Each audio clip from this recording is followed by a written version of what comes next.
So here we have a blue-white mid-range deck in Standard. There are a lot of different blue-white variations right now in Standard, but this one is a bit more aggressively slanted. This is the list of Brennan DeCandio, who he finished, I believe, second in a recent Open with it, and yeah, it's been working out pretty well for me. The mana base is what you would expect from a blue-white deck. You've got your farmlands, your fortresses, a bunch of basics, and then just a couple of Field of Ruins for some disruption for the non-basic lands you might run into. We've also got we've got some aggressive elements, as I was saying. 3 copies of Heart of Karen. This is one of the most popular cards right now in Standard. There's a variety of decks that are using it. It works really well with some of the new Planeswalkers in Dominaria. And so we're seeing vehicles really make a resurgence now. There's also some counterspells, which you might not connect with Heart of Karen, but a couple negates and an Essence Scatter, along with 2 disallows. So not your full counter magic suite like some of the control decks have, but enough so that you can normally have maybe a key counterspell at the right moment to push through a threat in those control matchups. And there's a lot of control decks that are running around right now in the format. 3 Sealaways, one of the best, if not the best, removal spell in Dominaria, and one of the reasons why these white decks have become so popular. We've also got the 4th one in the sideboard. 4 copies of History of Benalia. This is a really fun card to play with, and it really pressures your opponent as well. Just making those knights, and then once that 3rd chapter of the saga happens, where you're able to push through with the knights and make them into 4/3s with vigilance, yeah, the card packs a punch. It is kind of what transforms this deck from being a control deck into more of a mid-range strategy, and it's very good, very strong against control decks if you're able to land it early on in the game. Some Gideon of the Trials. You'll see there is a Planeswalker theme with the deck, and the Planeswalkers help with the Heart of Karen. So we've got the Karn Scion of Urzas in this deck, and yeah, this is one of the new Planeswalkers in Dominaria. Comes in with a very high loyalty count, so it's pretty hard to just get off the board. And then spending a loyalty to accrue Heart of Karen is normally perfectly fine.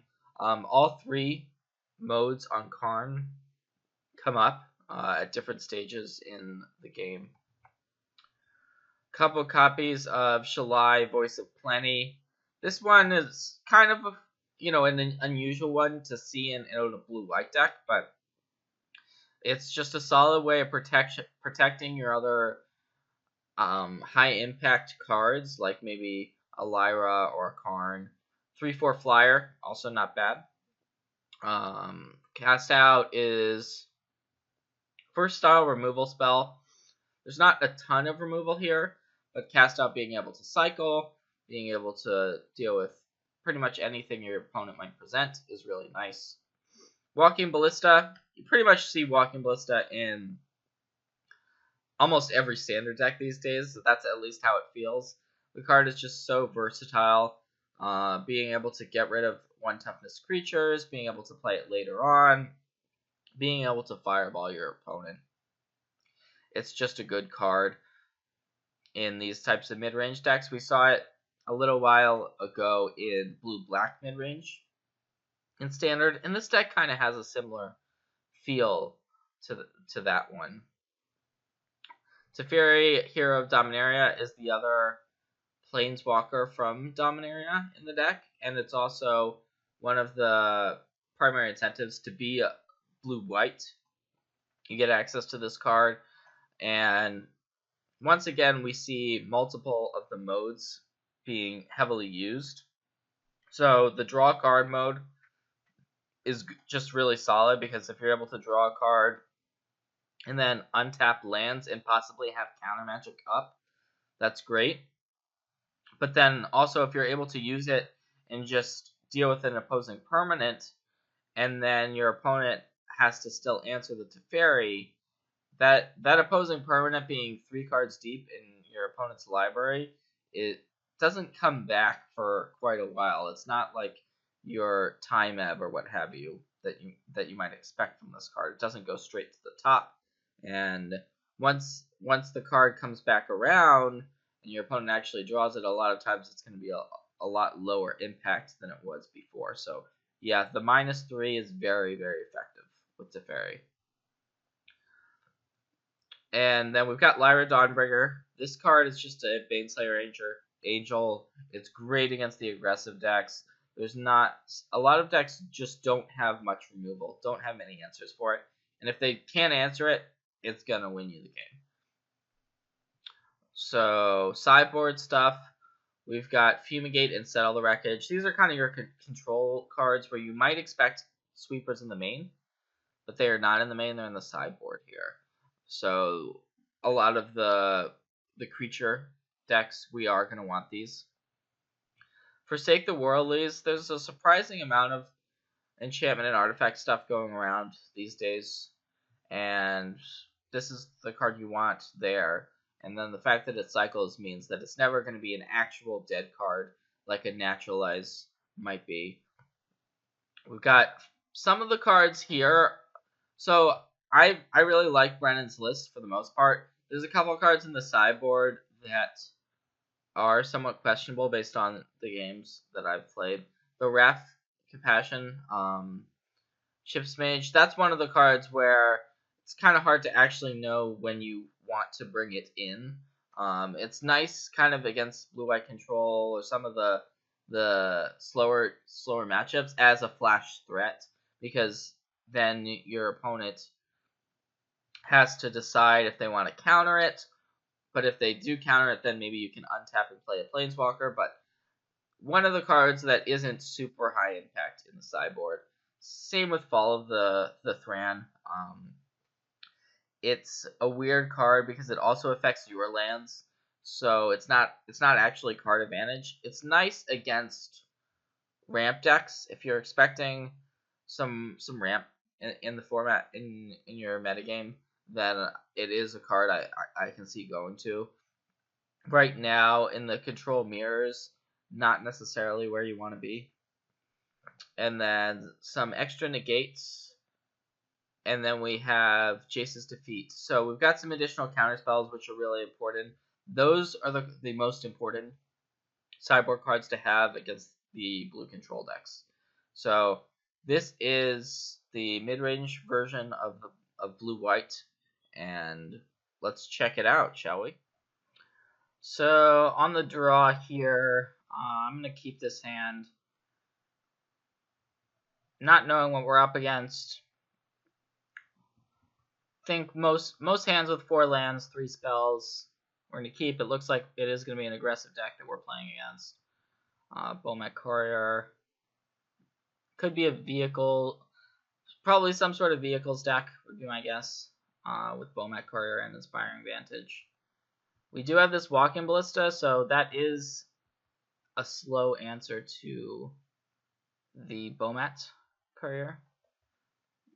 I like playing the Cycle Land turn 1 most of the time, unless you're really flooded. Sometimes taking a turn off to play it later on can be pretty annoying. So it looks like no big turn 2 play for our opponent.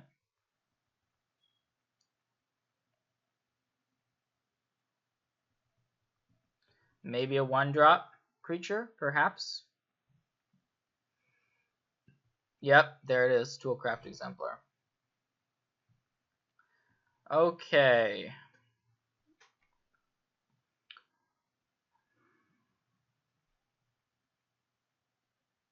So we have both Seal Away and Walking Ballista in hand.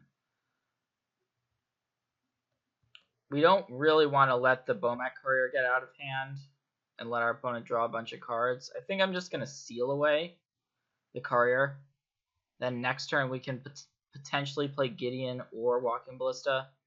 We don't know if our opponent has another artifact here. Oh, it is another Bomat Courier. Well, that makes our play look worse for sure. So we're going to take a total of 4 damage this turn. But now I like playing Gideon. We still have the Walking Ballista, and if we're able to play it for 2, it's going to look a lot better for us. So we can prevent the damage that the Toolcraft is dealing, which is the 3 damage. Now, obviously, we don't want to see a big 4-mana play like a Hazoret or something of that nature. Okay, Karn is more manageable. We have Gideon. Okay, so 2 copies of Pia. Obviously, we're going to just give our opponent 1 of those. So our opponent's probably just going to get in with the Bomat Courier. We would presume. And it is not attacking Gideon of the Trials, just direct damage.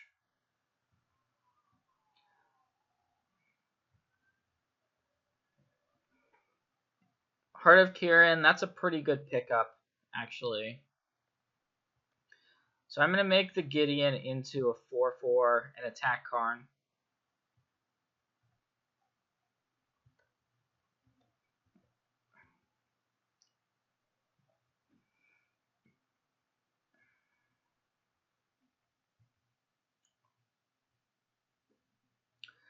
So now a bit of a decision here in terms of what to play. Lots of options. We kind of want to get the Heart of Kirin down, but we also would like to play Ballista for 2. So that we can, say, just get rid of the Bomat Courier. Yeah, I'm going to go Ballista for 2. We can also get rid of the Toolcraft, which is pretty annoying as well. So I like Ballista for 2. That's where we're going to start for sure.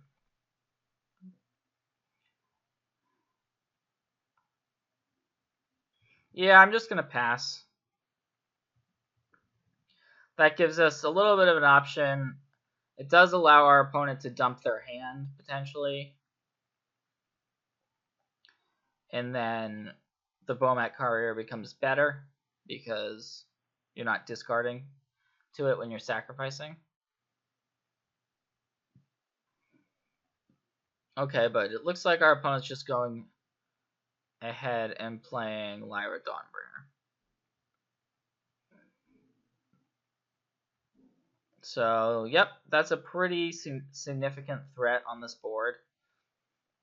We don't immediately have a good way of dealing with it.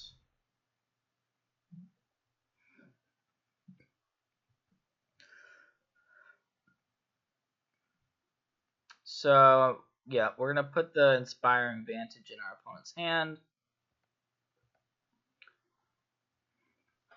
Probably our opponent should have used Karn first to tick up there.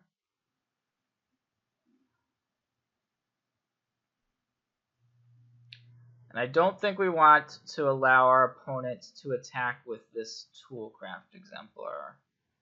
So let's go ahead and...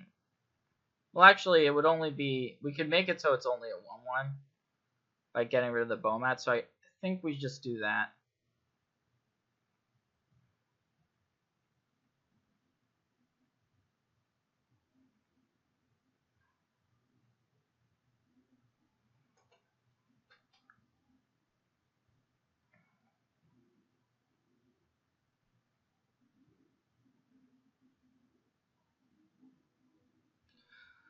So We'll see if our opponent still wants to make this attack or not.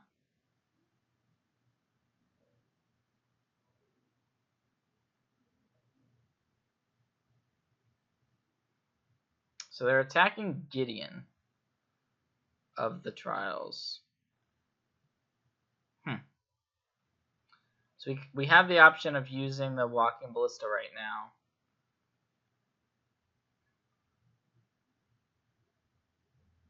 Let's hold off, though. We're going to let Gideon go down to 3 loyalty. I think that's fine.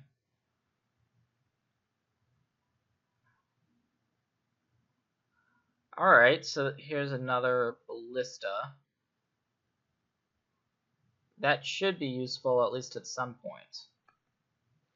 The issue is we have this Karn to grind through, and the Lyra is actually the bigger threat. We have no way of really profitably pressuring the Karn right now, so I'm gonna play our own Karn. We can start ticking that up. So our reveals was another Karn and a history of Benalia. Makes sense that our opponent would give us the Karn.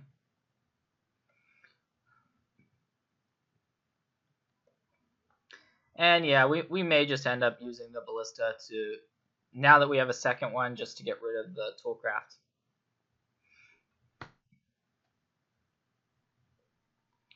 But we're certainly happy the Bomat Courier is gone. We don't want our opponent freely drawing a lot of additional cards. Okay, Bomat Courier or Heart of Kiran. We're gonna go ahead and give our opponent that Bomat Courier. We know about there's 2 Heart of Kirans that should have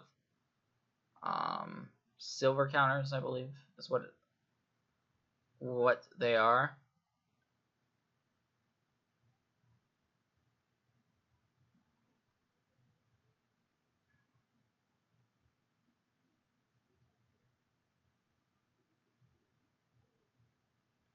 Yeah, let's just go ahead and get rid of this Toolcraft Exemplar.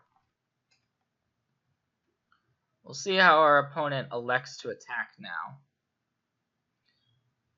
We're lining up potentially just a Ballista play for next turn, but that could be pretty good. Could be Ballista for 3, potentially.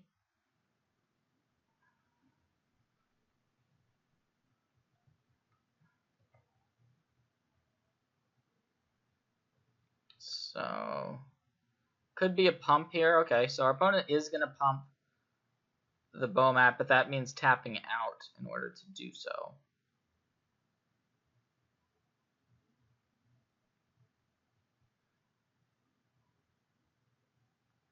Alright, I'm going to continue going up with the Karn, I think. Yeah.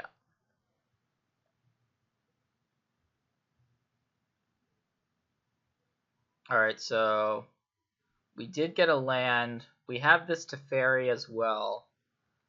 But I think I like just playing the Walking Ballista out of our hand. Because it allows us to continue to protect our Planeswalkers, which is pretty valuable here. So yeah, let's do that. We could also only play it for 2 and play the Heart of Kiran. So I think we want to do that, actually.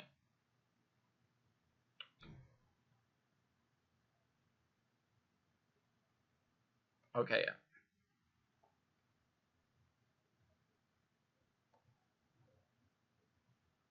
And just go ahead and get rid of the Bomat right away, because we don't want our opponent to be drawing a bunch of cards with it. And now, once again, our opponent has to find more gas. So, pretty grindy. This is shaping up to be a pretty grindy affair. But we have the Planeswalker advantage. Two Planeswalkers. Okay, interesting. Our opponent is attacking, which kind of signifies a removal spell, but I think we kind of have to bite and crew up this Heart of Kiran.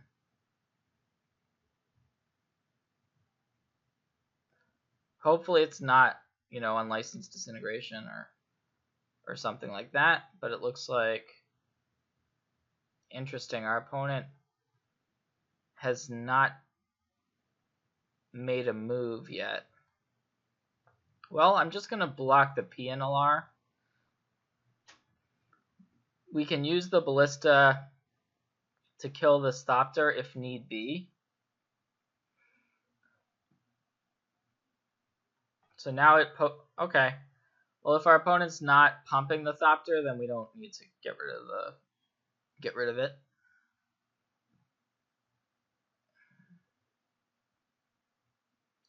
Could this be a Ballista of our opponent's? Okay, it is. It is a Ballista. That does make things interesting, for sure.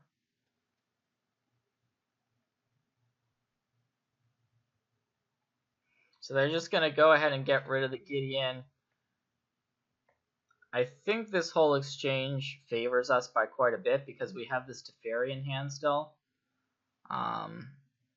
So we can use the Teferi to actually finally get the Lyra out of the way. Okay, I don't think they've actually used the Karn this turn. So interested to see what happens with that. Okay, gonna go up, which makes sense. We're not gonna give you that unlicensed disintegration.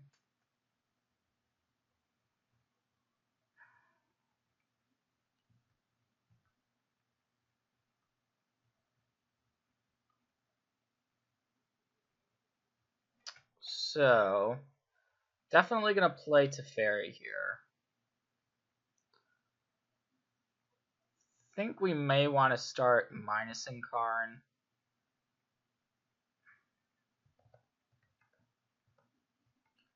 But let's play out Teferi.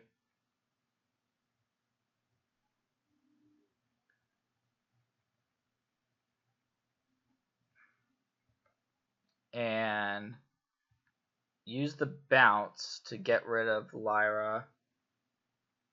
If we minus Karn, we get a 3/3, which is pretty nice. I'm gonna plus it one more time. I probably, well, obviously wrong sequencing, but we're gonna plus it again. And we got a Field of Ruin. But now we have a cast out that we can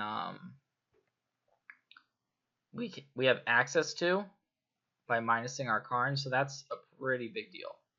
And we have negate. Finally, may be able to use this negate that's been kind of rotting away in our hand, and have also set the game up so that we can kill off this Karn on the next turn. So what looked like, well, what has been a complicated affair here, I think we've finally turned the corner. So deep breath, you know, sometimes these games are just really back and forth, you know. It's hard to actually figure out who's winning. So our opponent is gonna actually just go ahead and cash in the Karn. And here's a Bomat. Sure, that's not really very threatening. I guess our opponent is planning to... Yeah, I'm not really sure what our opponent's planning. Okay, well, we're gonna crew here. Could be planning on just killing off the Heart of Kiran. That would make sense with unlicensed, but we have the negate, so clearly going to use the negate here. And foil our opponent's plans. Now they're going to be forced to actually just sack the Bomat Carrier.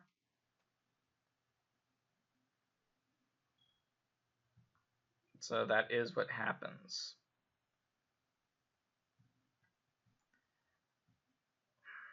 All right. We were able to successfully deal with our opponent's board there. History of Benalia is a nice pickup for sure.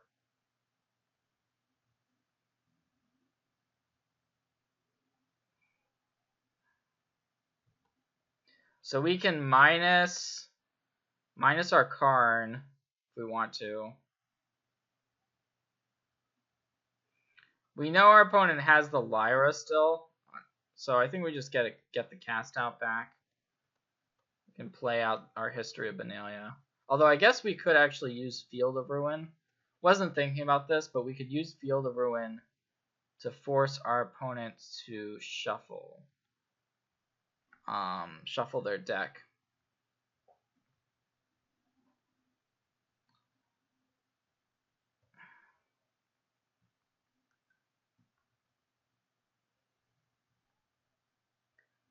But I guess now we don't really, now that we have the cast out, we don't really care about Lyra very much. Let's do it. Let's get rid of one of these Spire of Industries.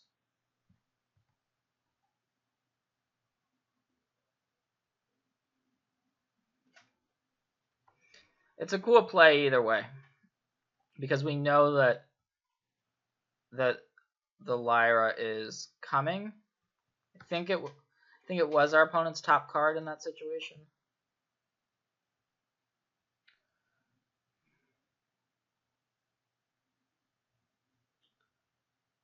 Okay, there's a Karn, sure. That's fine.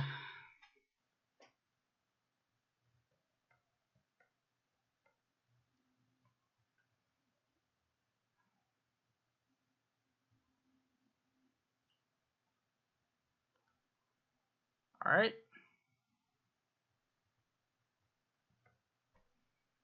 So our opponent has, by the way, sorry, I had the wrong box. It's Pia, was Pia Nalar, and 2 Heart of Kirans.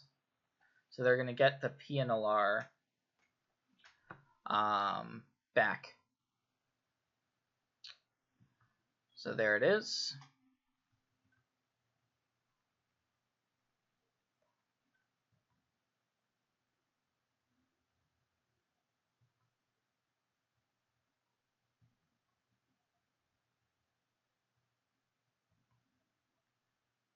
So we could just use the cast out on the Karn. Yeah. Okay.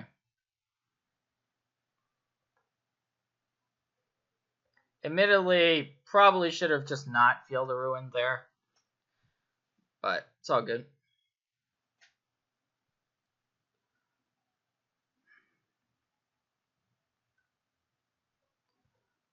Let's draw with Teferi. Oh, wow. Walking Ballista. That is exactly what we wanted.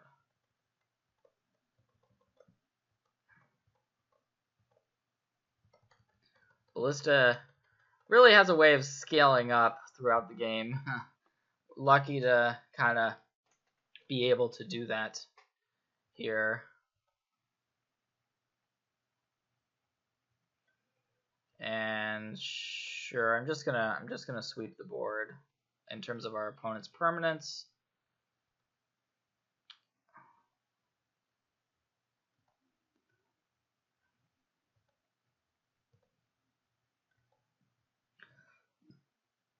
Actually, that was a mistake, though. I should have crewed the Heart of Kiran before using the Ballista.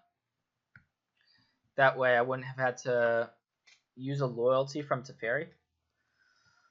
Not sometimes in these types of situations, I think players, even like myself, can play a little bit sloppier because you're just so far ahead in the game.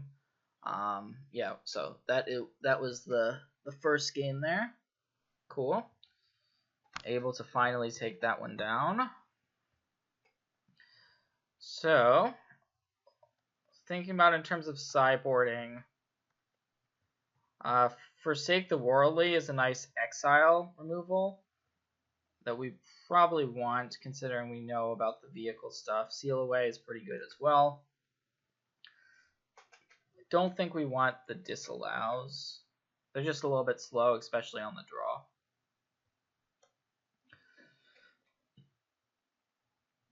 Shalai is an interesting card for sure. It does. Some of our cards don't match up that well against Unlicensed Disintegration, which is unfortunate. Doesn't necessarily mean we want to take them out though. So I like having less counter spells in my deck against a deck like Mardu vehicles. Settle is also fine in the matchup, so you don't need a ton of that type of effect, but certainly reasonable.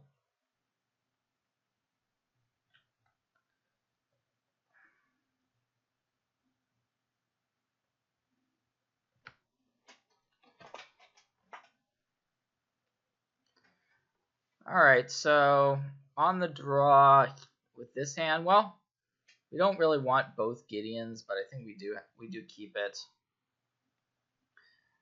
Against the aggressive decks with blue-white midrange or blue-white control, you have to kind of hope your opponent doesn't have the perfect opener. Like, we're a little bit fortunate our opponent doesn't have a 1-drop here into something like a Heart of Kiran or a Scrap Heap Scrounger type card.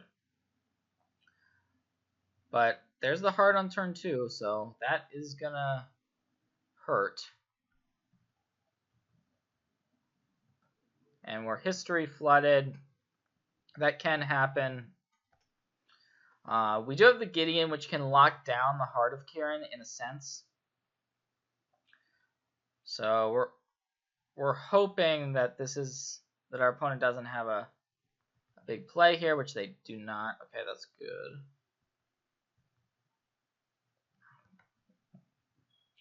So I like just going Gideon tick up. Could play history, but pretty likely our opponent has something like a Karn or something that we're gonna have to slog through. That can also crew up the Heart of Kiran.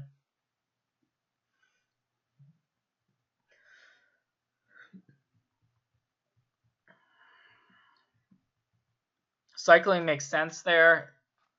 Our opponent has a pretty mana heavy draw. Flamewake Phoenix. Okay. All right.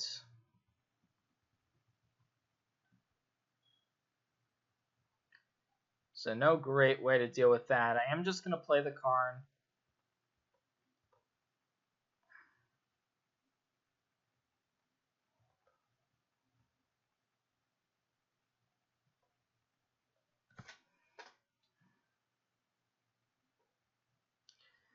And okay, we got another Karn.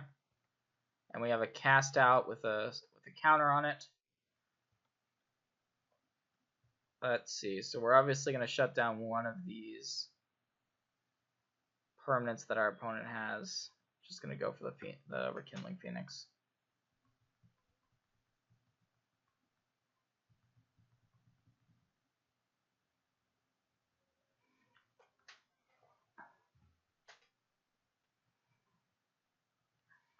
So it's going to be interesting to see how our opponent attacks with the Heart of Kiran this turn.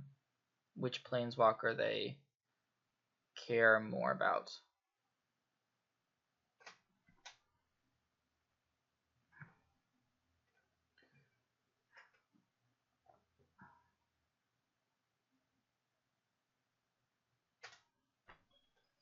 Okay, so Gideon's going to go to a 1. So if our opponent had, say, like a Ballista, they could finish off the Gideon, which would be annoying. Okay, Lyra. Lyra's still good.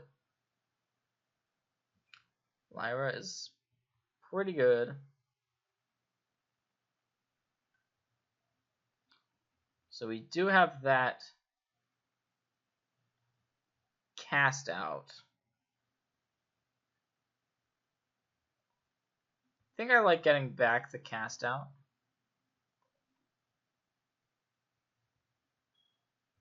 So we'll grab that.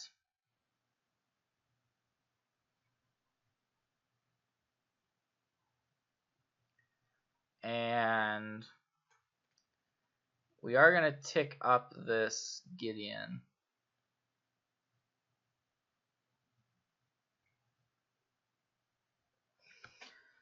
We also have Teferi as well.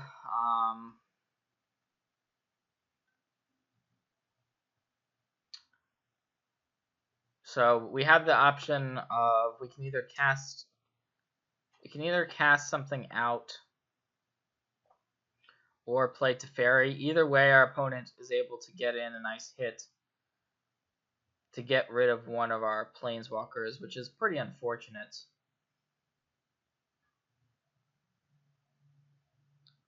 So not an easy decision here.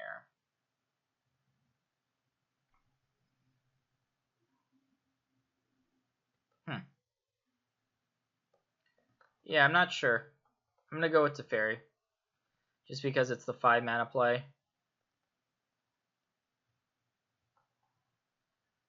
So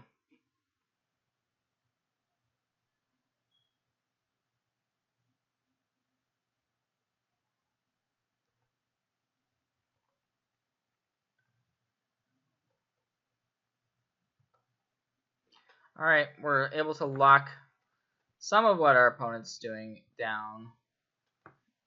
But we're not going to be able to untap with all 3 of these Planeswalkers, which is the unfortunate part here. Okay, cycle a Canyon Sluice, so we know that's going to dig our opponent towards that Lyra.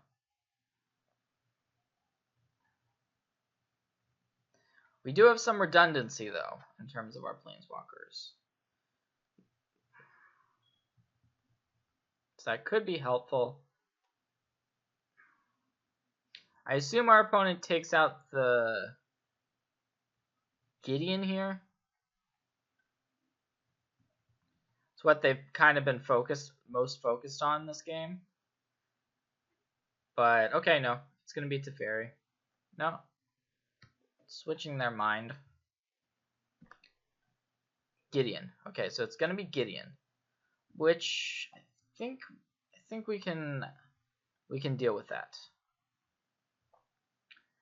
The fact that Teferi untaps 2 of our lands at the end of turn should work to our advantage. So, of course, we're going to draw a card from Teferi. Seal Away is a really nice one to pick up there. So we could minus Karn simply to throw a blocker out there for the Toolcraft. I'm gonna plus though.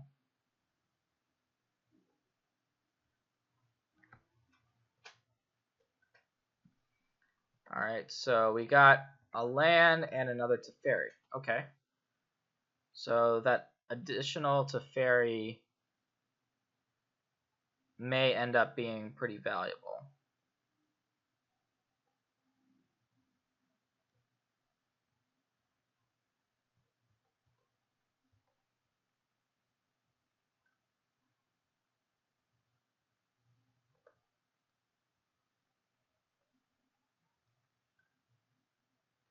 So I'm going to get the Gideon out onto the board and plus on the Flamewake Phoenix. So we actually can play this cast out potentially on the Heart of Kiran. And that's going to mean that the Toolcraft could shrink down into being a 1/1. So yeah, I'm gonna go for that play.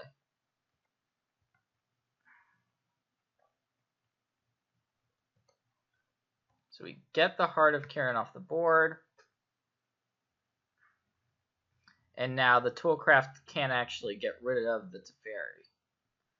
So this is kind of what the deck is trying to do, is just to, you know, stabilize each turn with a Planeswalker in play, and then eventually the walkers just bury the opponent in card advantage.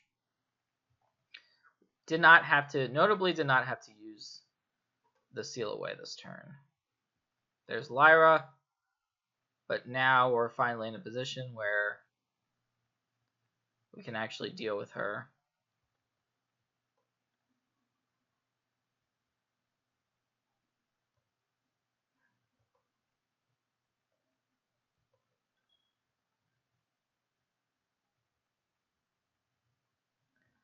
Okay, so got a Heart of Karen with the silver counter now.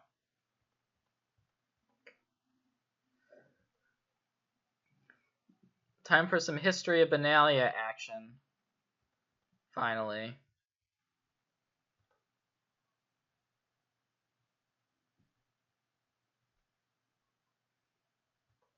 So, have not used the Gideon yet. I'm going to plus it on the Rekindling Phoenix so that we can use the Seal Away on the Lyra.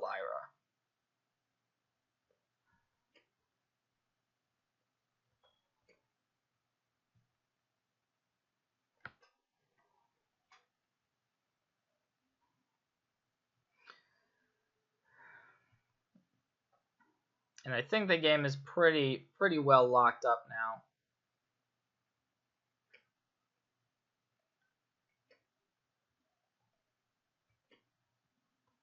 Yep, our opponent's going to attempt to attack. It's not going to work out, though. And that's going to be the match. Alright, so, yep. Going to keep this on the draw for sure. Double Ballista could be good. Looks like might be some sort of a mirror match based off of our opponent's land. I think we just match. Still like leading on tap land. Cycling is an effect we might value in this matchup, but okay, search for a Scanta, so some sort of Esper deck. I'm just gonna go Ballista for one. It's not great per se here, but it's a play, you know, that can pressure our opponent, and we don't really want to just sit back while our opponent goes through their library with this search for a Scanta. Could get Fatal Push, this Ballista, but we're running it out there.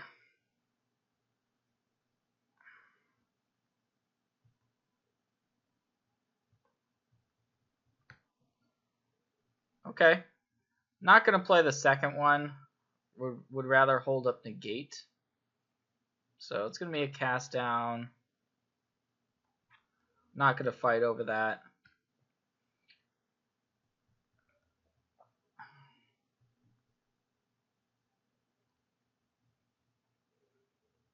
Seal Away. So yeah, our opponent's binning spot. Removal spells.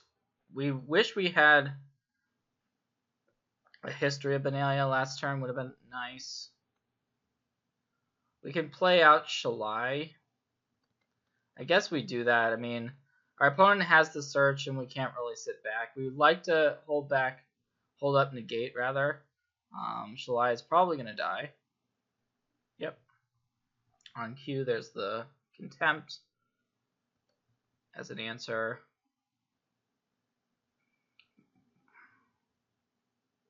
Scarab God. Well, that's pretty bad news. We do have the Teferi, so we can use Teferi to temporarily deal with the god. So we're just going to do that. We can't really afford to let our opponent untap with the Scarab God and then get our Walking Ballista back. There's the Contempt. That's going to answer Teferi.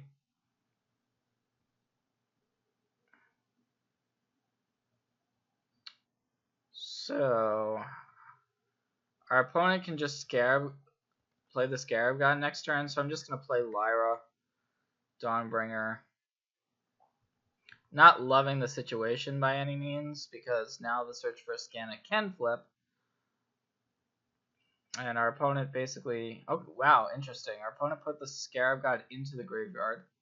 Perhaps that signals that our opponent actually has a second copy of the Scarab God in hand, but just a passing of the turn. Could also be a Torrential Gearhulk here.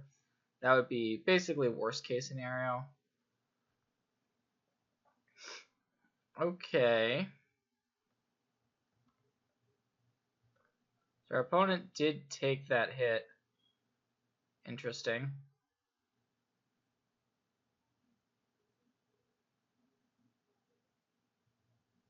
So I'm going to run out this Heart of Kirin. Okay, no response. So I'm just going to hold up the negate. This is going to allow our opponent to activate Search for Scanna or cast a Glimmer of Genius. Looks like it's going to be Glimmer.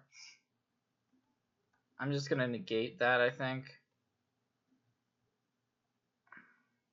And it looks like our opponent actually has a counterspell in Disallow, so pretty much the perfect sequence there for our opponent. Don't think we did anything wrong by any means, but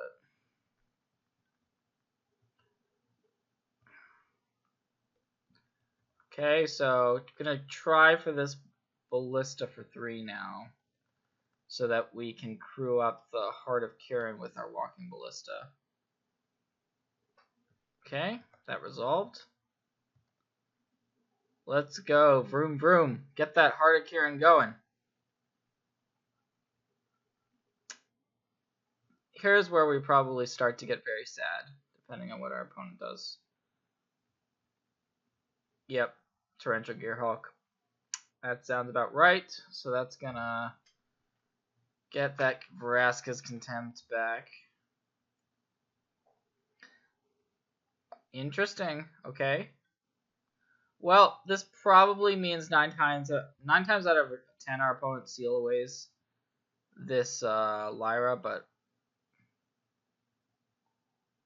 okay, interesting.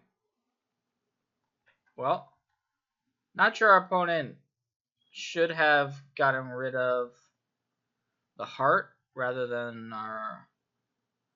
our legendary threat there. So we're gonna bring our opponent down to 11, but the unfortunate part of all this is that Search for a Scanna can find more removal.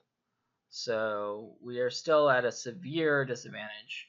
Would have loved a Field of Ruin to be able to pop the Scanna, the Sunken Ruin. See what our opponent can connect with. Fumigate. Okay.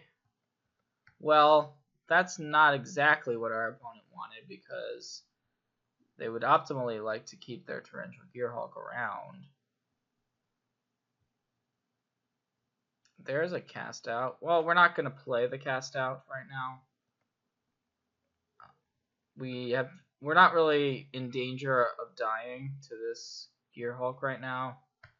Unfortunately, cast out is non-land permanent, so we can't use it to, say, deal with the Skanda. We could cycle it, but since we know about the Fumigate, I think we just pass here and make our opponent make the move.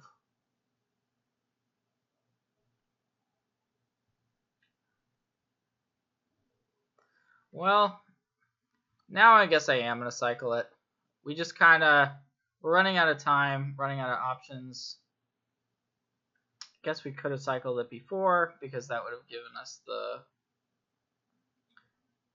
Field of Ruin. But in any case, let's crew up the heart.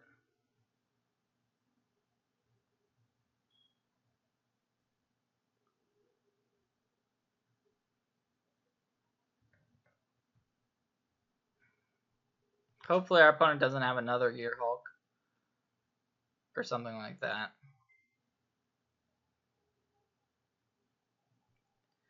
And right on cue, there's another Torrential Gear Hulk. So we're not punished for not having the Field of Ruin last turn. We can still Field of Ruin Azcanta this turn. So our opponent is actually going to get rid of the Lyra. So we're kind of fighting back here in that we have this Heart of Kiran.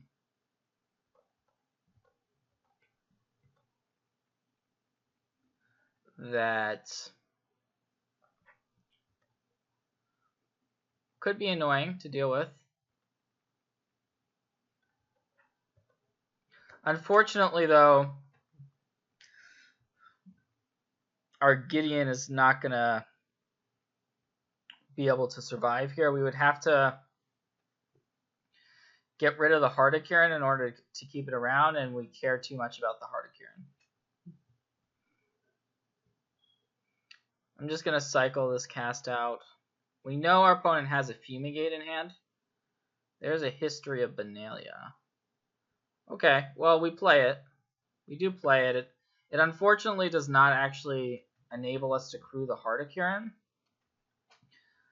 but it could force the Fumigate out of our opponent's hand. So we take the 10, we take the hit of 10, and then, or okay, in this case it's 5. So that means that our opponent is saying they have a removal spell for this Heart of Kiran, or otherwise they would just die, because we can crew it now. I'm going to cycle the Irrigated Farmland first. Okay. Think we still just go for the crew with the Knights. Force our opponent to act.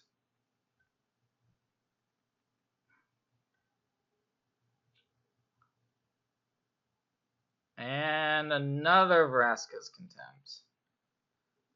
Blech. Okay, so we know our opponent has that Fumigate. If we play out our legendary creature, it probably prompts our opponent to Fumigate, which doesn't actually seem great for us. I'm just going to pass. Not a great spot.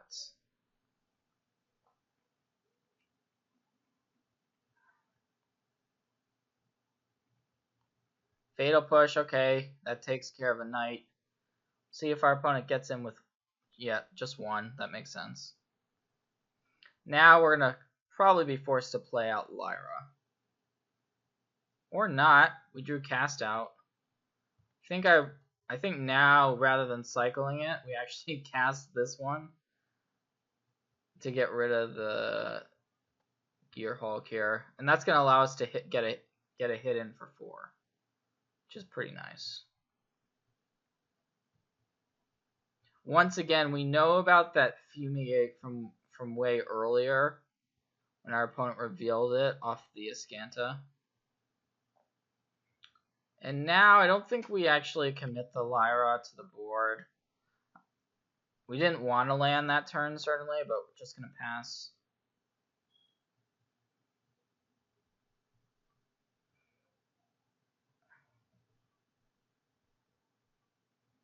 Okay, well, flooding out a little bit now.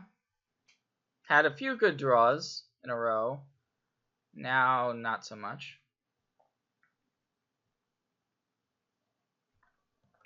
And the only thing that playing this Lyra does is allow our opponent to Fumigate or play another removal spell. So I don't think we want to do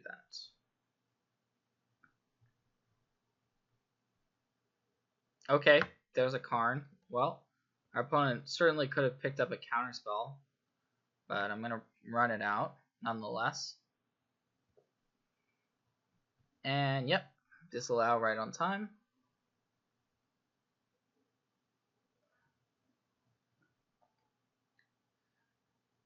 There's a Teferi. That's bad news.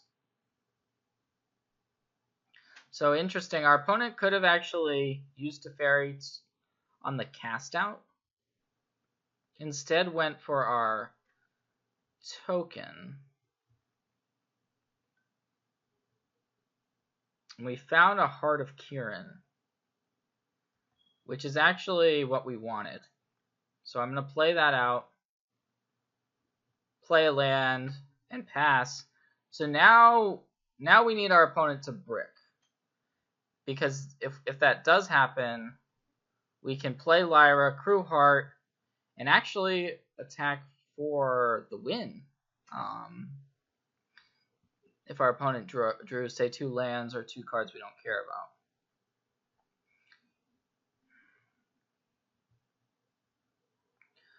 Alright, so Teferi. We drew Seal away. Well, we're going to play out our Lyra. That's the play.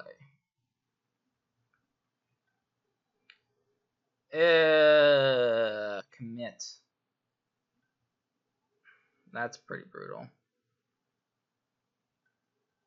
Well, no real option, but we're going to seal away the Torrential Gearhawk now.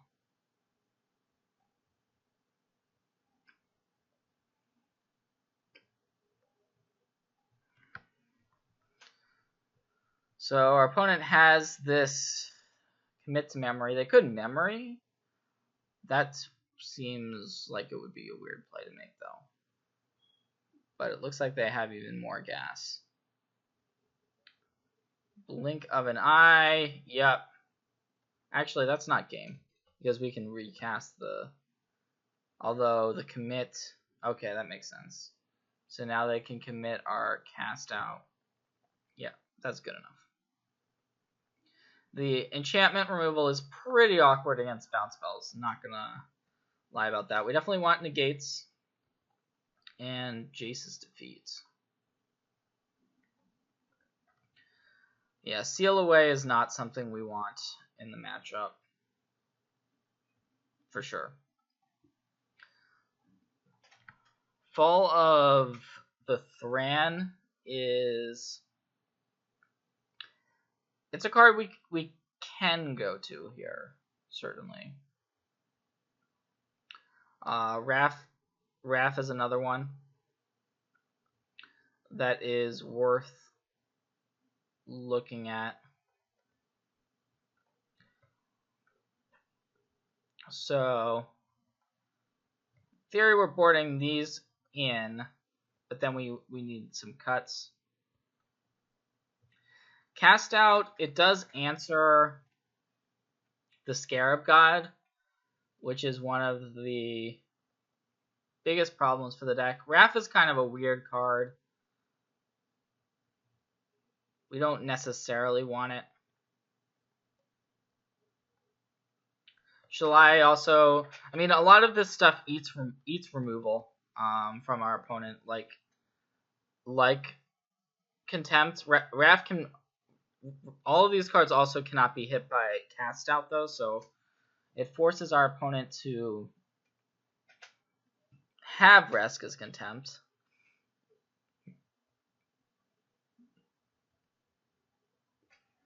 Maybe we don't need these.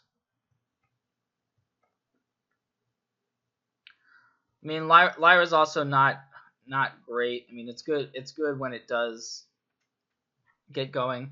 I like the Rafts.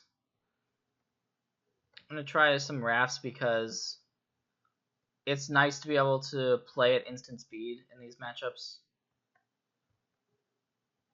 There's definitely value there.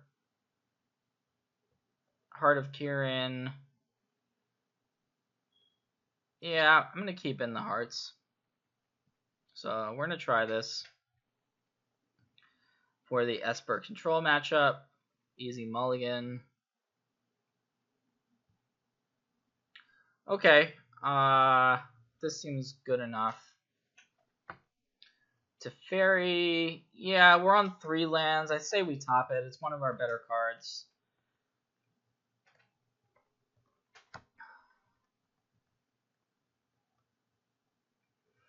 Walking Ballista, once again, it just kind of eats removal. The Esper deck is pretty well set up against our deck. It's a lot of trading card for card, as we saw in the first game. So I'm just gonna play out the Ballista. Our opponent certainly could have boarded out some of their fatal pushes in the matchup.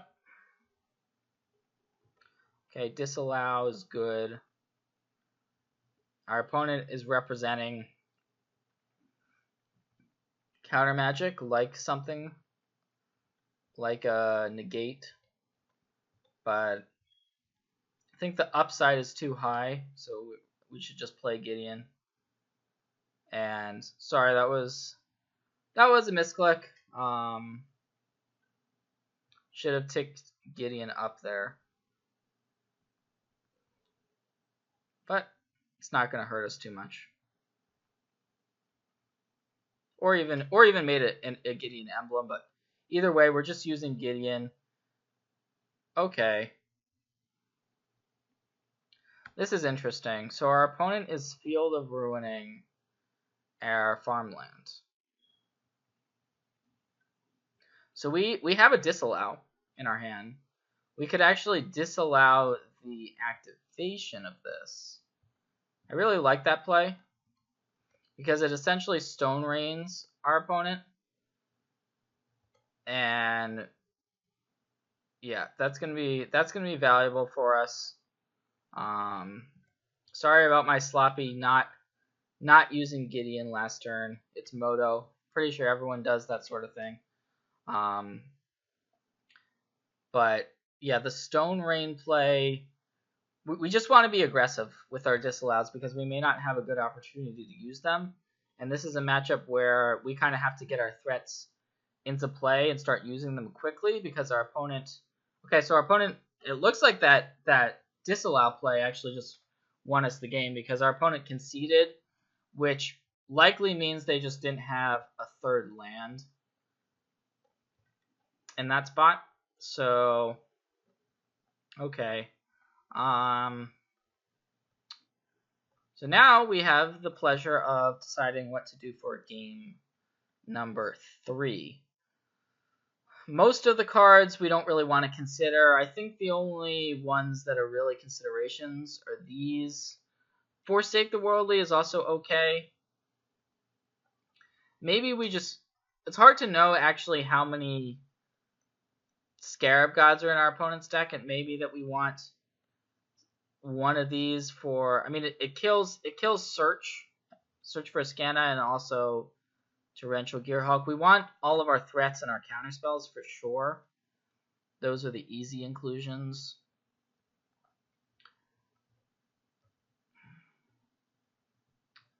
So, yeah.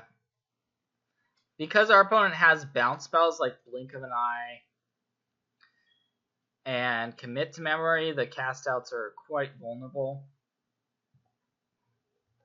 I'm just going to go with this config.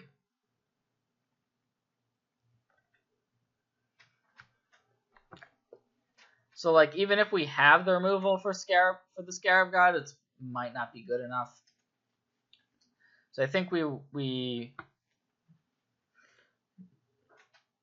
want to have threat heavy draws. This is fine. Like, History of Benalia, it's a card we didn't really see in the first game. Early, we saw one copy eventually, but if we had got it into play on turn 3, it certainly would have changed the shape of that game. So we're probably going to run it out on turn 3, though. Of course, our opponent has access to a variety of counter magic. There's that dreaded Search for Ascana.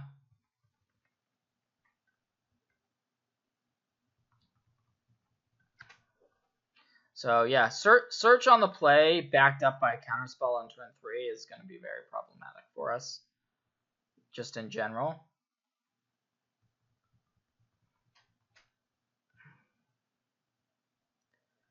Okay, Heart of Kirin is a pretty interesting draw. So we could play that out now instead of the history to kind of bait out a counterspell, but I think we just go History of Benalia, let it get countered presumably, and then we can go Heart plus have negate up for next turn.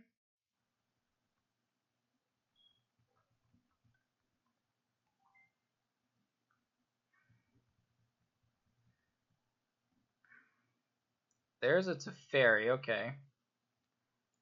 That's pretty nice to have access to. So now we know our opponent isn't going to be casting a card like Glimmer of Genius this turn.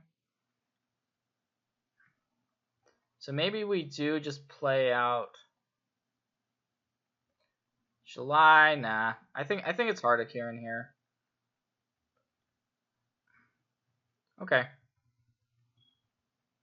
So this allows us also to kind of play around Fumigate as well. There's a cast down. I don't think we want to fight over that. So we just shoot our opponent for 1.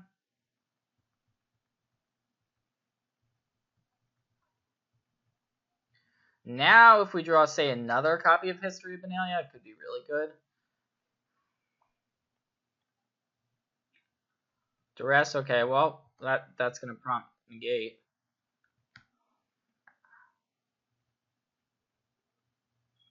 Basically, just always counter the duress is my philosophy, if you can. I think we just slam Teferi, hope our opponent doesn't have a counterspell for it.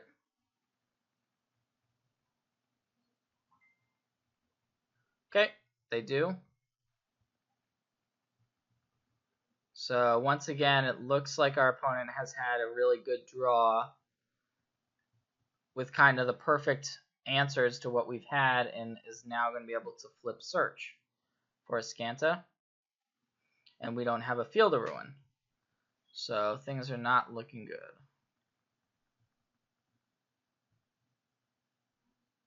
Okay, Karn. Yeah, I mean, we're certainly gonna run it out.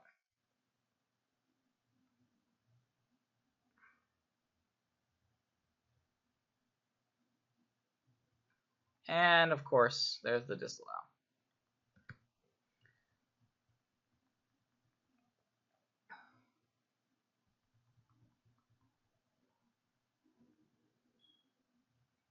All right, I guess we play Teferi here.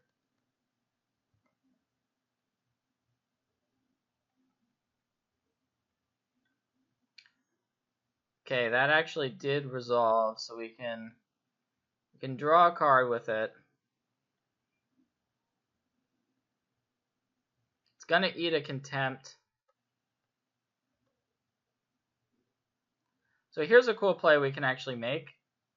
We can just continue to crew the Teferi a bunch of times, so our opponent's not going to gain the life with the Vraska's Contempt, which is relevant.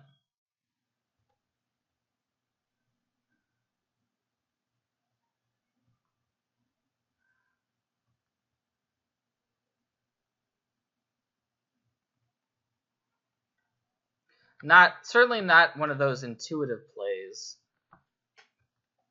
that is obvious by any means. Okay, Karn. So we've actually by drawing these threats, we've prevented our opponent from being able to get their value off the Ascanta. So that's good. But there's a land, so it looks like our opponent's probably going to be activating Ascanta this turn. So we have a choice of which threat to run out there. I'm going to go Karn.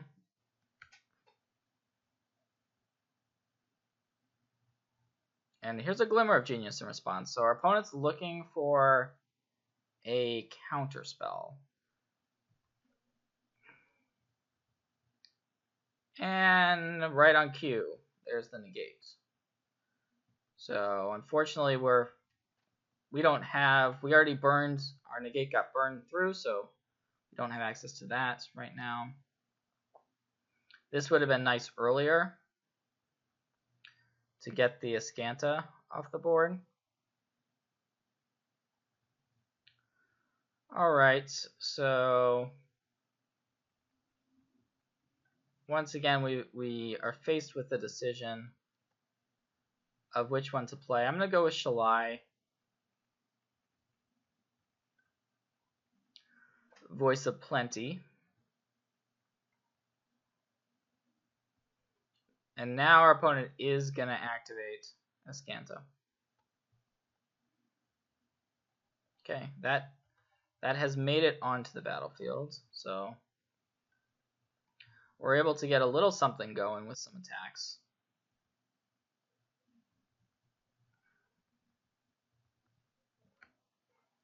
And our opponent completely bricked off Ascanta the Sunken Ruin, by the way. They did not reveal anything.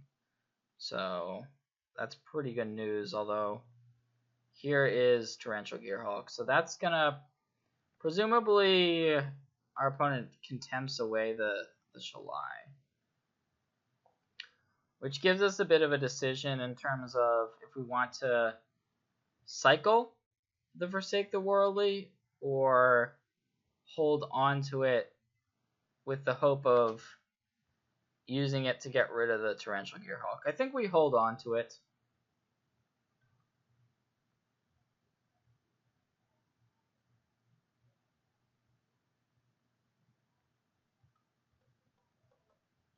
So playing Teferi out and gonna plus.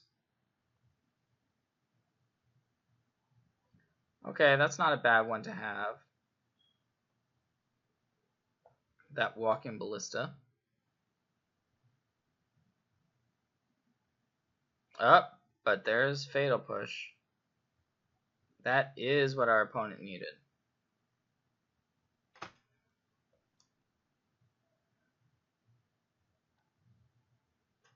Okay, so we are gonna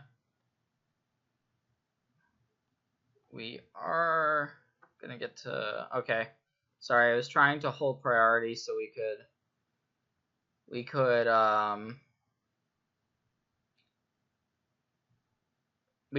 forsake end of turn. That was my fault. So we're gonna try to forsake now.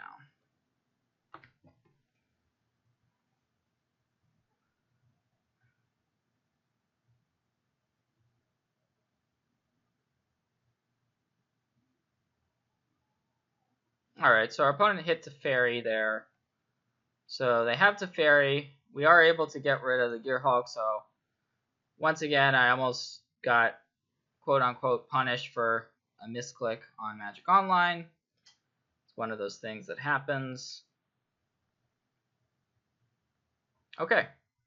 Well, here's Walking Ballista for 3. So I'm going to use that to get rid of the Teferi. And we still have this Ballista in play. Whoops. Okay, my fault.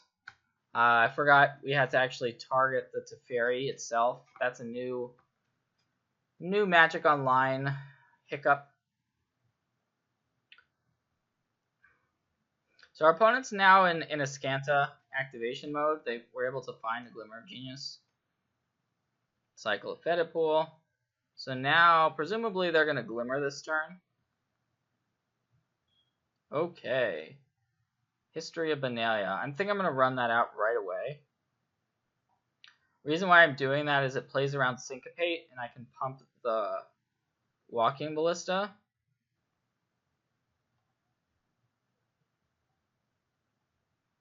So yeah, I'm going to go for the pump. So our opponent's going to go down to 8, and then Glimmer of Genius. Okay. Should be... yeah. So somehow trying to fight through this Azcanta. Looks like maybe another Azcanta activation. Nope. It's much worse than that. It's the Scarab God. So we did exile that Torrential Gearhulk, remember? So our opponent actually does not have any creatures in the graveyard as far as I can tell. And we still have our Walking Ballista sitting on the battlefield. So that is certainly good, and there's the Teferi. So we can cast Teferi here and just kind of hope that our opponent doesn't have a counterspell. Okay, no counter magic. So we're going to use Teferi to bounce the Scarab God. In response, it's going to be a Fatal Push. Okay. So we can ping our opponent now for 2. But the nice thing about this is that if the Scarab God goes on top of our opponent's library and then they activate a Azcanta, then the Scarab God essentially just goes away. So we're actually in a spot where we've somehow fought through all of this stuff our opponent has thrown at us and might actually just win the game on our next turn. There's a Fragmentize that can take care of the History of Benalia. So essentially it stops the 3rd chapter, I believe is what it's called, of the saga, which is pretty relevant. And Teferi, so we'll see. It's going to be a draw. So our opponent's drawing a card.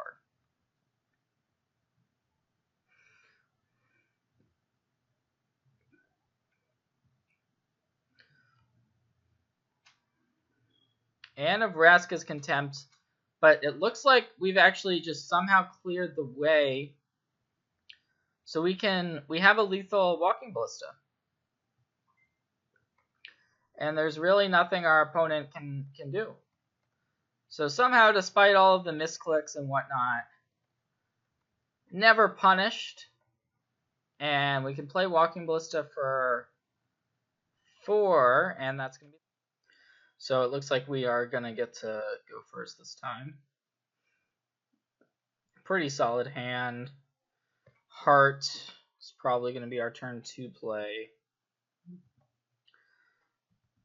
Followed by Gideon, although sure we'll find a time to work in these Walking Ballistas. Okay, irrigated farmland. Probably some sort of control deck that we're up against. Could be the Straight Mirror. Unknown.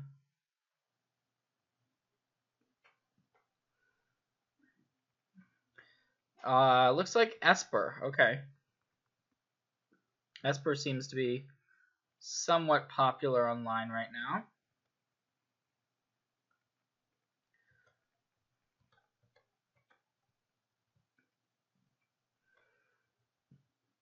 So just going to run out the Gideon.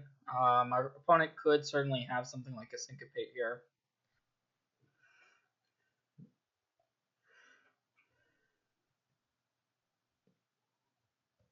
And Crew the Heart. Once again, our opponent could now have a removal spell for Heart, but we just need to make our opponent have the answers in these types of matchups.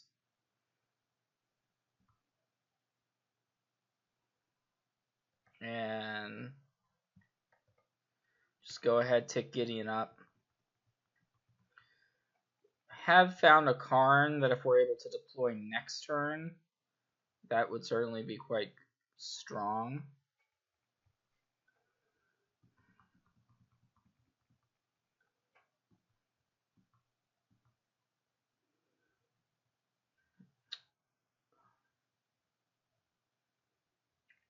So we have a tap land, so we can't immediately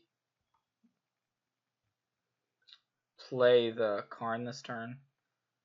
So I think, well, I guess the problem with this, okay, so I just did it. Actually, yeah. I am gonna crew the Heart of Karen. I guess the problem with this line is a potential seal away from our opponent. I think we still have to get in there though.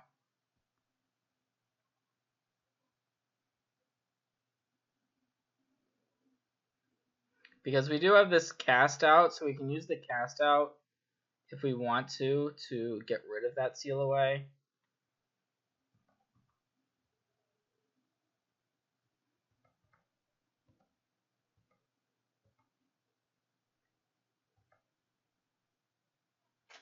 And we also have a Karn, so we're able to play that. We can use that to also crew the Heart of Kieran.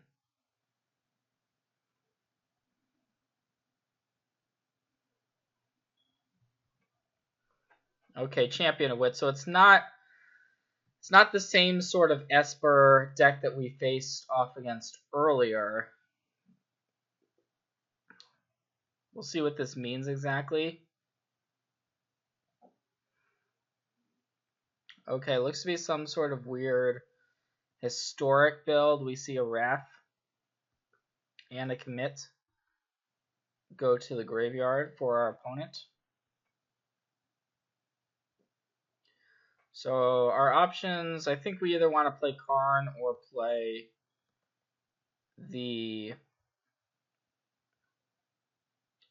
cast out. I'm going to go with Karn though.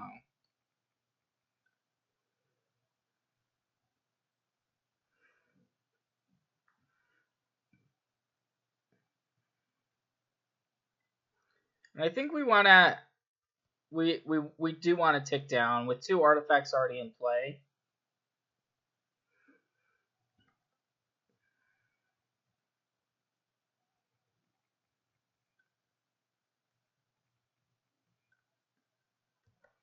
And we can crew with the construct.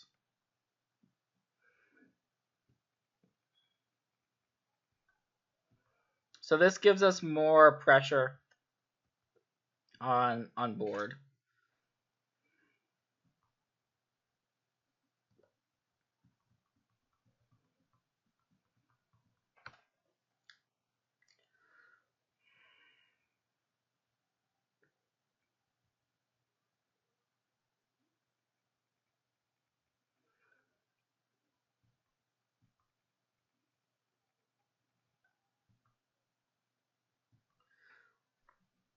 Alright, so it looks like our opponent's going to sit back.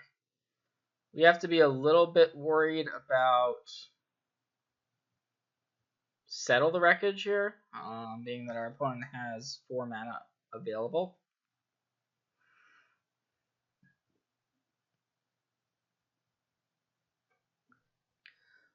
This time, I think I like going upstairs with Karn. And we got a Glacial Fortress. Seal Away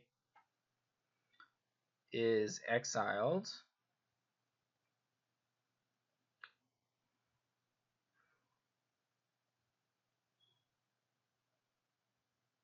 Certainly a few different options here.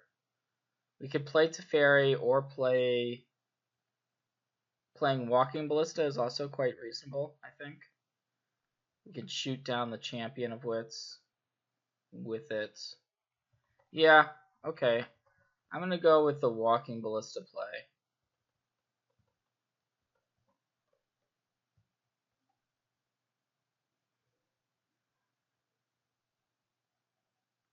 Okay, so probably our opponent just didn't have the Settle the Wreckage there. Conceded pretty quickly. We were certainly going to make the attack, though, and force our opponent to have something there. And even a Settle would have been fine. Would have given us more lands to work with for our Walking Ballistas. In terms of sideboarding, though, we don't know exactly what we're playing against, right? So we know it's, some sort of weird funky control deck. I don't feel comfortable doing too much, but, we probably want some additional counter magic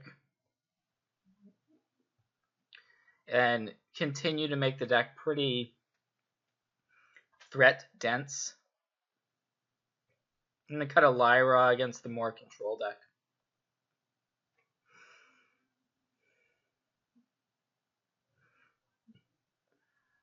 Don't think we want Wrath, at least in this game.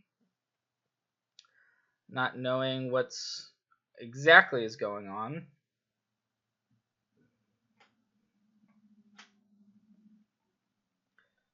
So sure, we'll cut another Lyra. Let's go with this.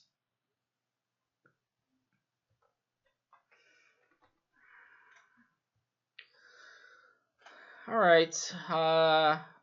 We don't have a Planeswalker, so that does suck. But I'm still gonna keep this one.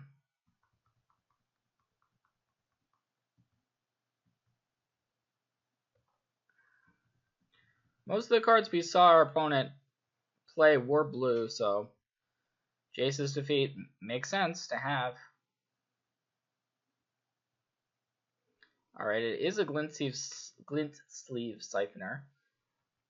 Luckily we do have the Walking Ballista, so we can just kind of trade it away for the Siphoner, and I think that's what we want to do.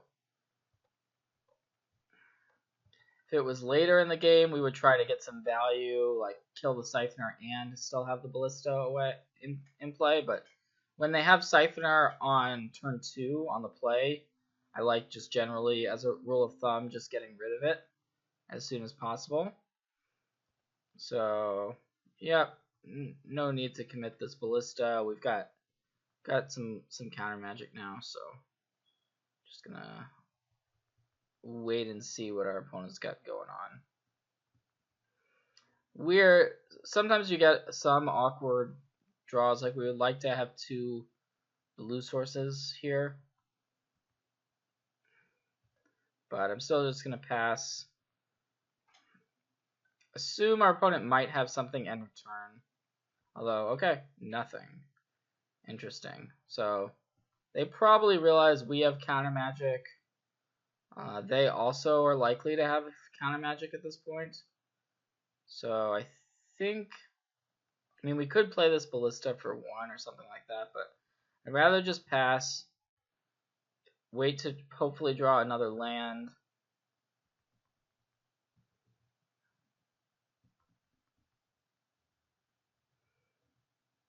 Because if we draw another land, we can play Shalai and also still have counter magic available to us. Could have cycled the cast out there as well. I'm just gonna pass though. It's a weird situation for sure. Our opponent's drawing into more gas, but we've got a lot of gas, but have not committed it for good reason, I would argue. But all right, there's a duress. I'm gonna go for negate on this one. We don't know exactly what our opponent's got, but we also don't really want to let our opponent see our hand. We have a cast out, so if our opponent does land something nice here, we can deal with it. So this exchange, so our opponent did have the counterspell. This exchange should favor us, I think, just because we have more resources right now than our opponent does.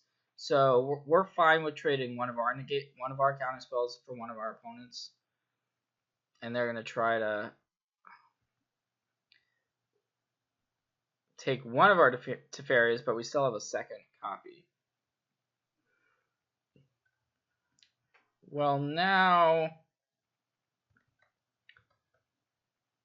I think I like just playing out the Shalai. We have this Jace's Defeat, but now our opponent knows about it. It's not quite as great. Get the second blue source into play. Could be a removal spell for this. Okay, it is. We can cast out our opponent's cast out, though. If that comes up, which it certainly could. So we'll see if our opponent has a payoff card, but they don't. So no real threat, it seems like. Which is good news. Okay, so now that we have 7 lands, I like playing Teferi out. Because we have the Jace's Defeat. So we have the option of what to do with Teferi. Now that it's in play, we could minus it to get rid of the cast out. I think I'm just going to tick up though. Draw a card.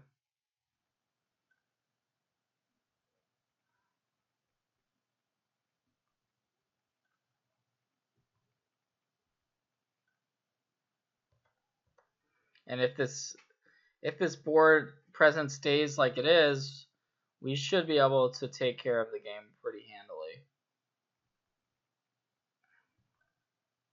It looks like our opponent is a bit flooded.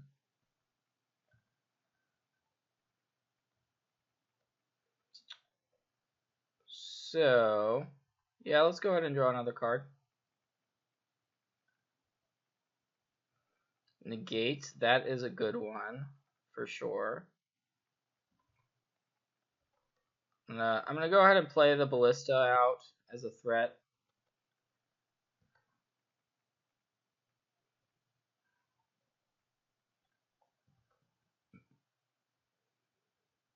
Wizard's Retort. Okay, I'm just not even going to fight over that.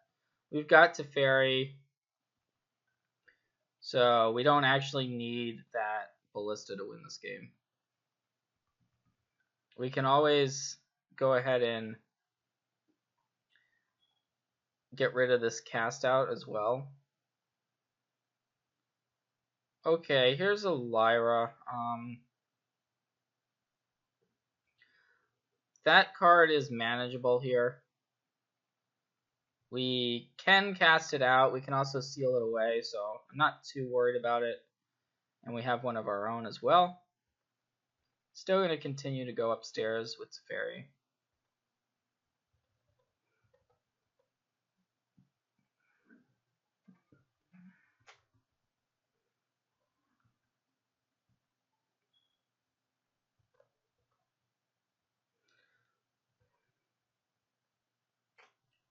And the reason I didn't use the cast out is we would rather get a chance to seal away the Lyra if we have that opportunity to do that.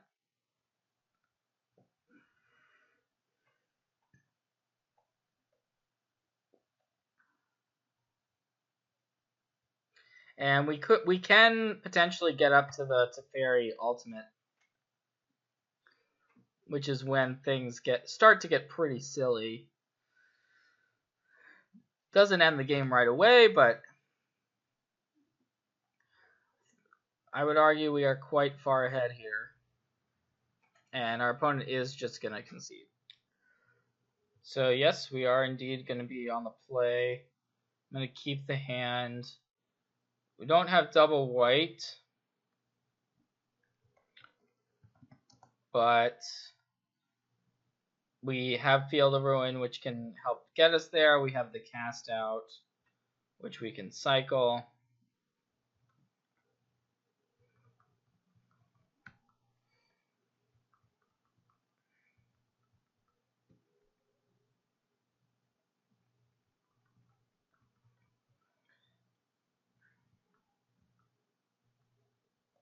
And forget what I said about not having double white. So yeah, the hand is looking good. Don't know exactly what's going on there. Double Swamp. Interesting. So because we found our second white, I didn't cycle the cast out there. If we had failed to find that second Glacial Fortress, I would have cycled.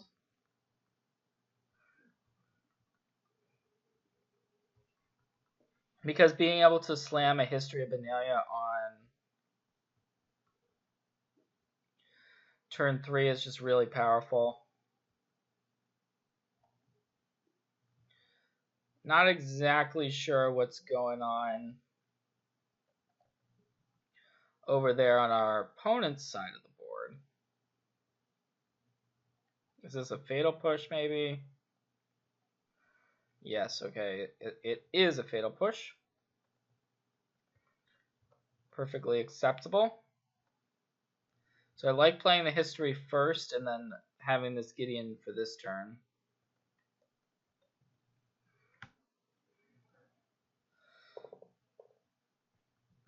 There aren't too many decks with a bunch of basic swamps in the format.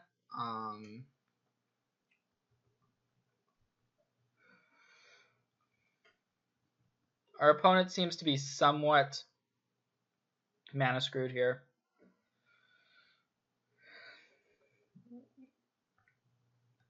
So I'm going to animate the Gideon. And this is actually a 10 or 8 damage. So we have the choice of what to follow up with. Rather than get greedy and play Lyra, our opponent could have something like, say, Unlicensed Disintegration. I'm just going to play Teferi. We're so far ahead that we just want the additional cards.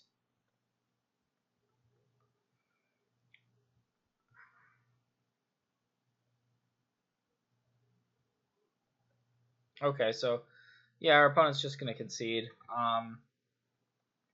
Hard to actually know, considering what we saw, how to sideboard. That's the big issue. We didn't see any creatures. We didn't see much of anything. So initial inclination in these sorts of situations is just kind of run the deck back.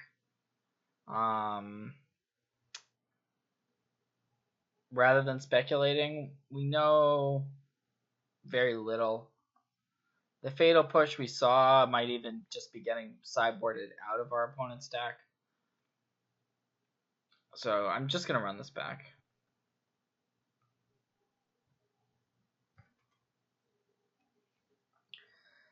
And we, if we had seen more creature threats, I may have considered, some of the heavier spot removal. And it's very, very likely that if we lose the second game, that we're going to have a different sideboard configuration than this game. But just taking the conservative line, basically. This is a borderline hand for sure. I'm gonna try it. We have the cast out to cycle. Okay, so our opponent's on a control deck, it looks like. Didn't think it was super obvious based on, the lands our opponent had in play last game. But now that we see the Drowned Catacombs, things start to add up. So certainly we'll be cycling the cast out here. And I'm going to do that in response to the duress.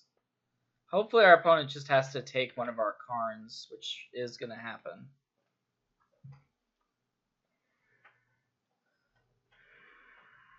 So yeah. We have plenty of Karns this game, at least at the moment.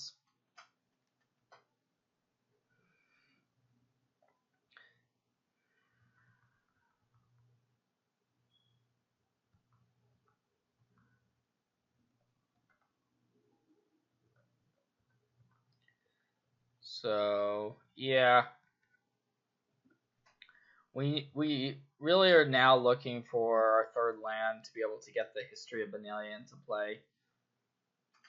Without it, we may not have much of a game. So, Fatal Push looks like incoming. Yep. So we'll just deal our opponent a damage.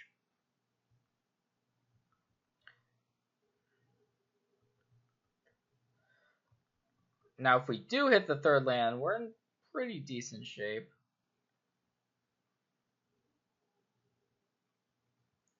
Oh, wow. Lost Legacy. This is now things get interesting. Okay. So our opponent may take our Karns out of our hand, but by doing so, we get 2 fresh cards. So I'm not actually sure this is good for our opponents, but it's certainly interesting. So we have now the third land and another History of Benalia. Lost Legacy is not a card I'm in love with. Actually, pretty happy to see our opponent cast it right there.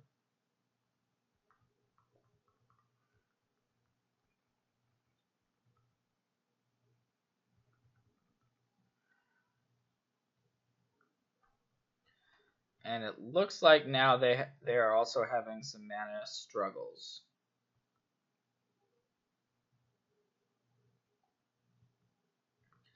Our draws since that Lost Legacy got cast have been pretty darn good.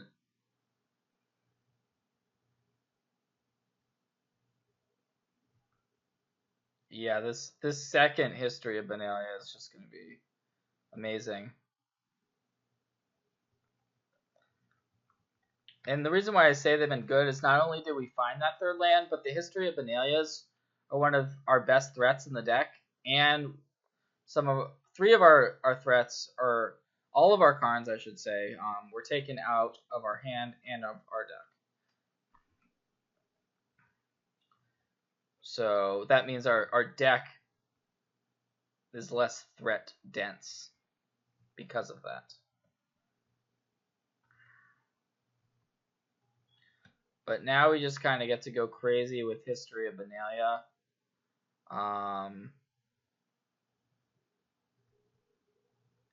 Yeah, hard to see how our opponent gets out of this at this point. We get to, I mean, certainly a sweeper is one way. But outside of that, it's going to be pretty tough. So we get in.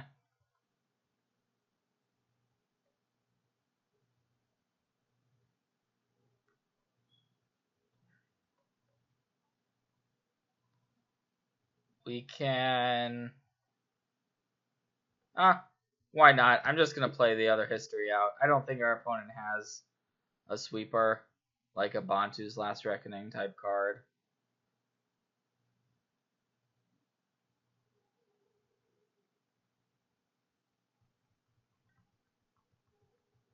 And now we just kind of have the kill all set up for next turn.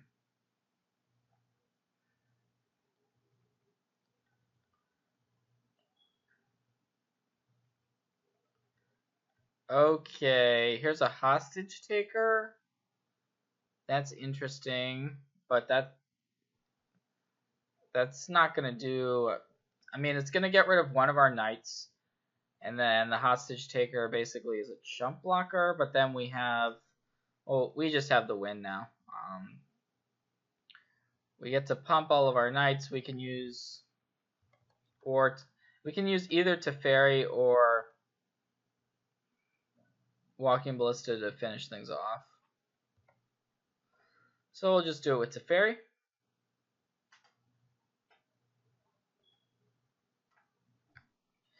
And that should be the game here. Okay, so we're on the draw with this hand. It's not great. We don't have any blue mana. We have the cast out to help get us there, but no Planeswalker. I think we can do better. We're on the draw. We get a scry. This does seem better. I think we want to be safe and top that fourth land. Hope our opponent doesn't have a really good start. So this is an interesting one, Ovia. Looks like we could be up against a token type strategy. Oh wow, okay, here's Mox Amber. And another Mox Amber. Well, this is pretty cool, whatever our opponent's got going on. And there's the Grand Warlord. Wow. This is crazy.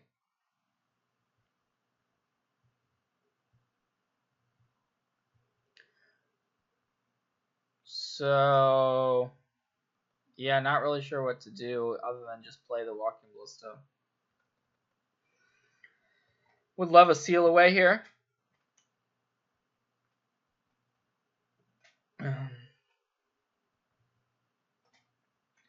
Unfortunately, Ovia does have 2 toughness, so we can't trade our Ballista for it. And our opponent's probably going to get aggressive, at least with the Warlord. Yep.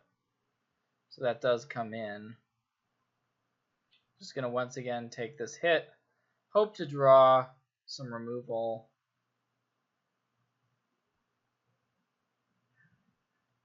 So our opponent does seem to be going wide here.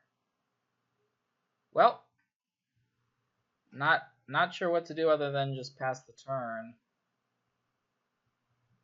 Our opponent has come out of the gates much faster than we did this game. So I like just blocking here with Walking Ballista.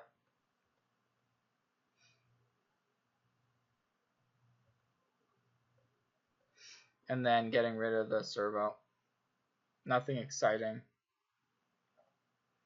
And it looks like our opponent is actually going for the 5 mana play there with Ovia to make larger constructs.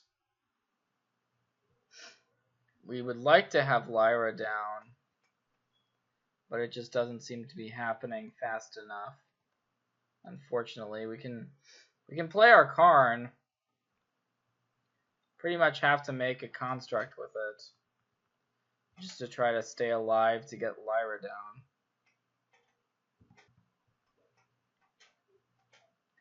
But this turn is probably going to be very bad for us, I would guess.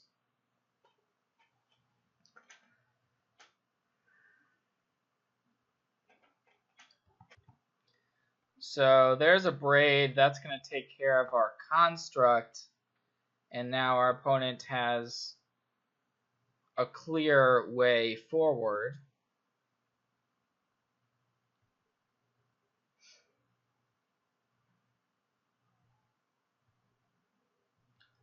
Okay, but we can play Lyra.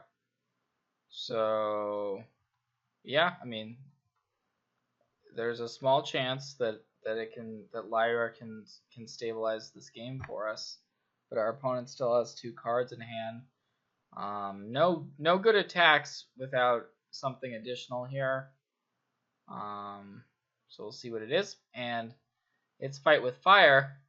Of course, the perfect answer there.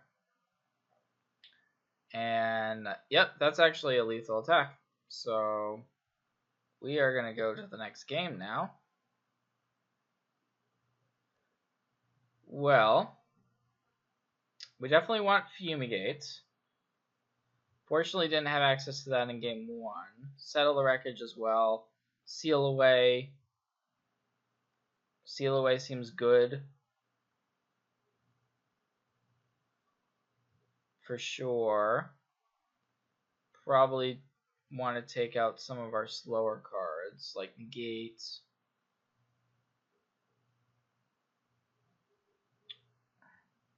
Ballista seems fine because there's like Llanowar Elves in our opponent's deck.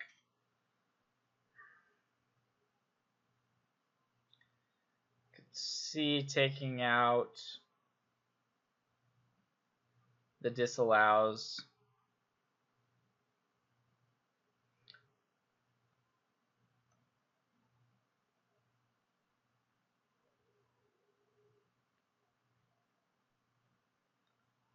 Yeah, we're not exactly sure what's going on the other side of the table. But we have a pretty good idea. It's green-red, legendary stuff, aggressive deck. I'm gonna try this hand. Got got spot removal into history. So I think we want to be keeping these types of hands most of the time. No Fumigates, noticeably. Okay, so we could cycle the cast out here. I'm not going to. I'd rather take a draw step. Irrigated farmland. Yeah, let's get that onto the battlefield. This may be our only good opportunity to actually play it.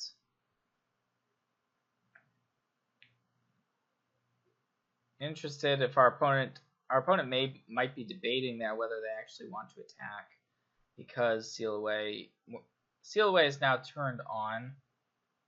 We could use it. I think instead, though, I'm going to play the History of Benalia.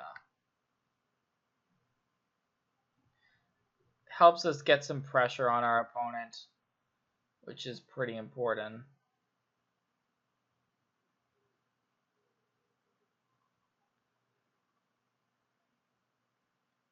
And we saw mostly creatures out of our opponent's deck. There's a Mox Amber. Okay.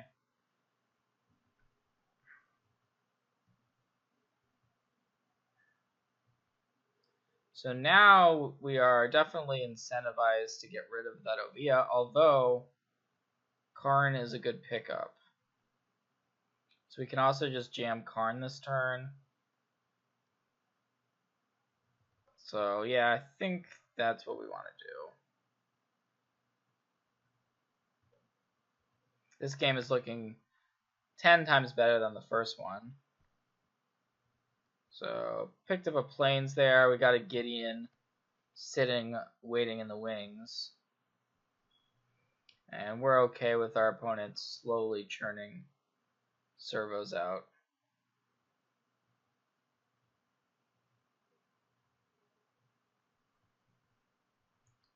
So chapter 3 of this History of Benalia. See if our opponent wants to consider chump blocking or not.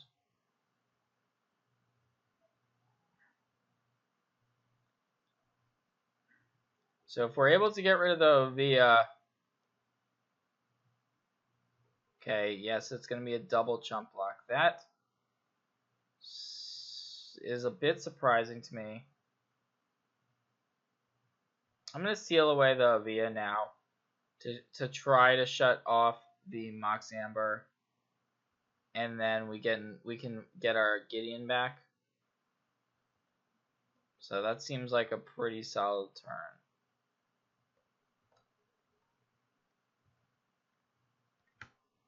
Pretty good turn there.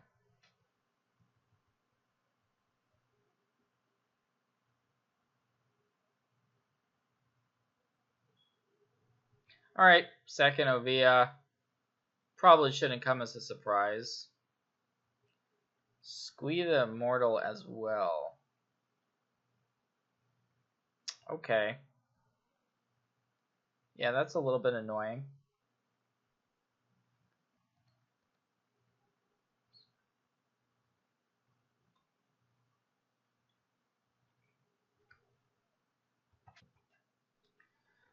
So, we have a few options. I think I want to tick Karn up, though.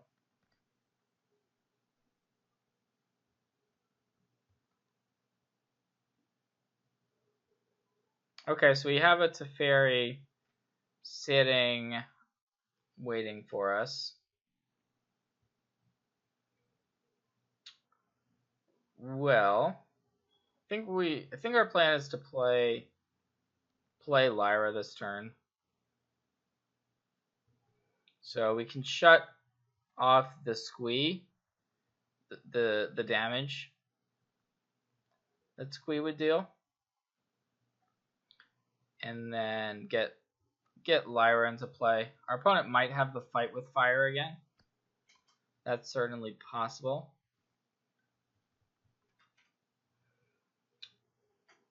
But let's hope not. And even if they do, we're in a really good spot. We can get that Teferi back. So we're fine with this.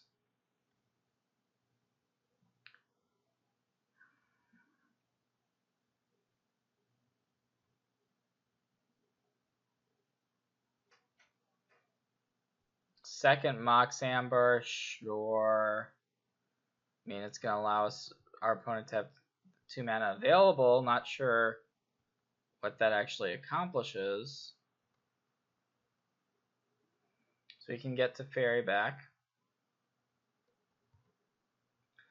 which seems correct. And we can get that squee out of here.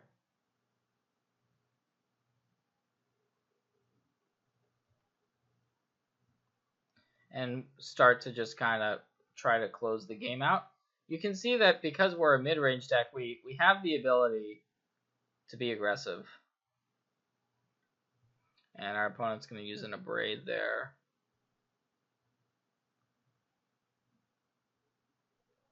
Don't think I'm going to play the farmland in case we need to draw into more gas for some unknown reason.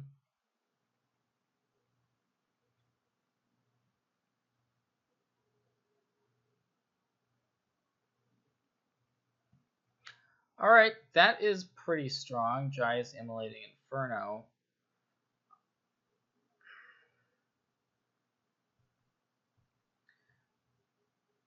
Not a card we see played all that often, but it's pretty cool here. Pretty sweet. Have to give our opponent some credit for that. Let's continue to work our way upstairs with Karn. It looks like that was enough to force a third and decisive game. Pretty happy with this configuration.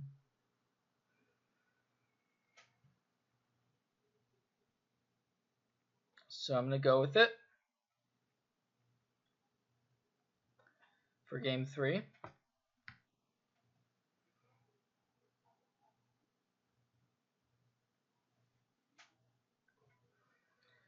Huh. This hand is pretty clunky. We would need to draw multiple lands. I think I'm going to mulligan it. This seems a little bit better just because we have 3 lands. I'm going to keep the cast out simply because we can cycle it. Which we'll probably cycle it, but it's nice to have the option.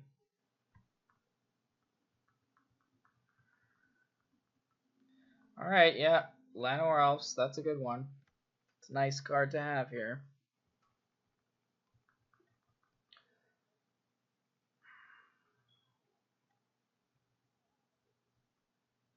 Yeah, the good old mismatching Llanowar Elves, huh? So I am going to cycle the cast out.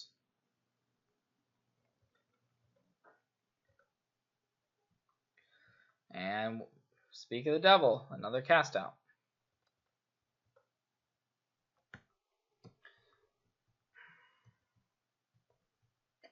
So we're hoping to get to, stay alive, to have 5 lands in play to cast Fumigate. Looks like our opponent might be missing red mana, though. If that's the case,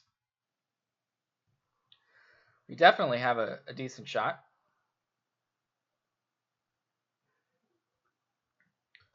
So, not in as much of a rush if our opponent indeed does not have the red.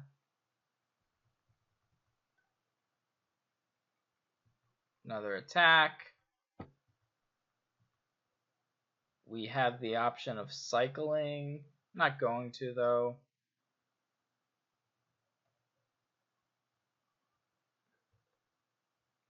Just going to take this slow. We have Fumigate for next turn, so if our opponent plays additional creatures, that's a nice card to have. We now have Cast Out available as well, so yeah. And then Teferi, we can slam Teferi. Ronus. Okay, Ronus is...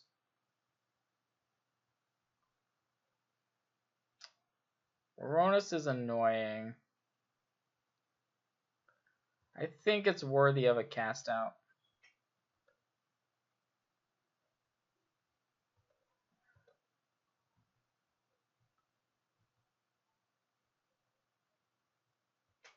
So I like playing out our Teferi here and going up with it.